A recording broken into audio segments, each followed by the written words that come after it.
I felt like I had struck gold with my summer job driving delivery trucks in Tromsø.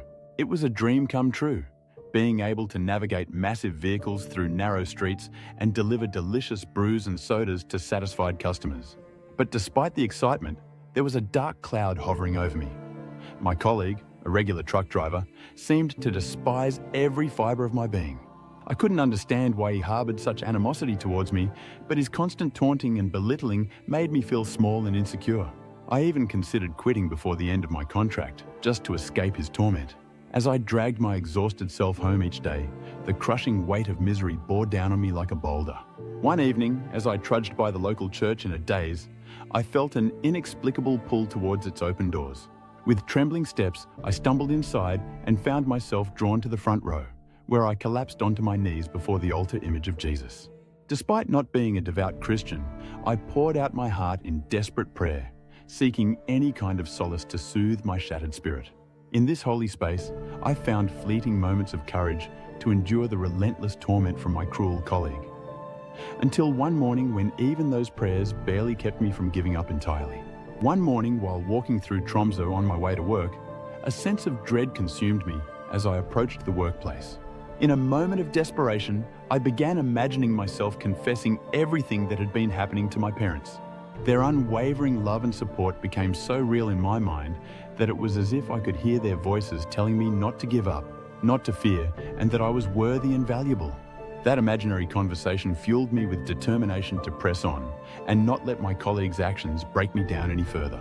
For as long as I can remember, my parents have never uttered a single word of affirmation or encouragement towards me. In fact, if I had dared to open up to them about my struggles, my father would have likely agreed with my colleagues' criticism, and my mother would have resorted to casting spells in a futile attempt to curse my colleague. The thought of having a heartfelt conversation with them and receiving the emotional support I desperately craved was nothing but a fantasy, a mirage in the desert of my self-worth. Yet, it was this very illusion that kept me from crumbling under the constant barrage of belittlement at work. I often wonder how it all began. How did this imaginary conversation with my parents become so real to me? Was it just a coping mechanism, or was there something more at play? Looking back, it's clear that it was Jehovah who listened to my prayers every day as I walked home from work. But at the time, I didn't see it. I identified as a Buddhist and couldn't fathom Jesus speaking to me directly. Yet somehow, an idealized version of my parents became the medium through which Jehovah spoke to me. In the midst of my relentless struggles, I was blind to the profoundness of this internal dialogue with my parents and how it mirrored my yearning for a deep bond with Jehovah. Only now do I realize that he orchestrated this illusion as a means to reveal his love and unwavering support for me. He chose to manifest himself through a simple conversation with my parents, igniting a fire within my soul that could not be extinguished. It was as if his divine presence had wrapped itself around me, shielding me from the turmoil of my job and guiding me towards a new path. And when I eventually found myself in the embrace of Pentecostalism, and later the Torah, I knew it was because of his all-consuming love that refused to let me go. He wasn't just a God trying to save or convert me, he was a loving Father whose only concern was my well-being and endurance through the challenges of life. This experience also showed me the grave consequences of attempting to confine God within the narrow constraints of our own understanding and beliefs. Despite the conflict with my Buddhist faith and knowledge that it went against how my parents would have treated me, I refused to brush off the inner conversation. And in doing so, I was able to receive comfort and reassurance straight from the lips of Jehovah himself, a powerful reminder of his unfathomable love and presence. This experience also showed me the dangers of mainstream Christianity's rigid doctrines. Many years after this happened, I entered into mainstream Christianity and became a devout Pentecostal. As I reflect on my past as a devout Pentecostal, I am struck by the narrow-mindedness and dogmatism that once consumed me.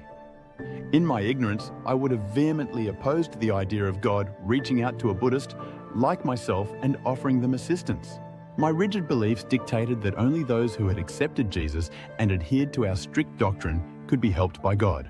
How foolish and limiting this mindset seems now, in light of my own eye-opening experiences with Jehovah, which makes me question the state of my inner dialogue today. Knowing what I know from previous experience with my inner dialogue, I can't help but worry about the state of my inner dialogue today. In this chaotic, fast-paced world, we often neglect to listen to its whispers. But I know from experience that when our inner dialogue is neglected, it becomes a beast of its own, taking us on a wild and dangerous ride through our thoughts and emotions. Luckily, there is a key to get our inner dialogue under control, and the key is the Torah. The words of the Torah sear into my consciousness with unrelenting intensity, commanding me to master my inner dialogue and align it with the truth of my identity as a beloved child of Jehovah. Each page pulsates with his fervent love for those who abide by his laws, engulfing me in a wildfire of reassurance that I am his chosen and cherished one. This revelation sets a fire within me, igniting a fierce determination to constantly remind myself that I am Jehovah's beloved son, because I faithfully follow the teachings of the Torah. No longer is this just an imagined conversation with my parents. Now it is a true dialogue with Jehovah himself, whispering his unconditional love for me because of my devotion to the Torah. Deep in the core of my being, I have arrived at one undeniable truth: never dare to manipulate or alter God's will. And above all else, I hold tightly onto this ultimate truth. Jehovah's love for me burns unfalteringly, rooted deeply in my unwavering loyalty to keeping his Torah despite any trials that may come my way. Whenever doubt threatens to overtake me, I need only recall that pivotal moment over 2 decades ago in Tromsø, when fear threatened to consume me at work. But Jehovah gifted me an imaginary conversation with an idealized version of my parents, a reminder of his infinite love and protection over me.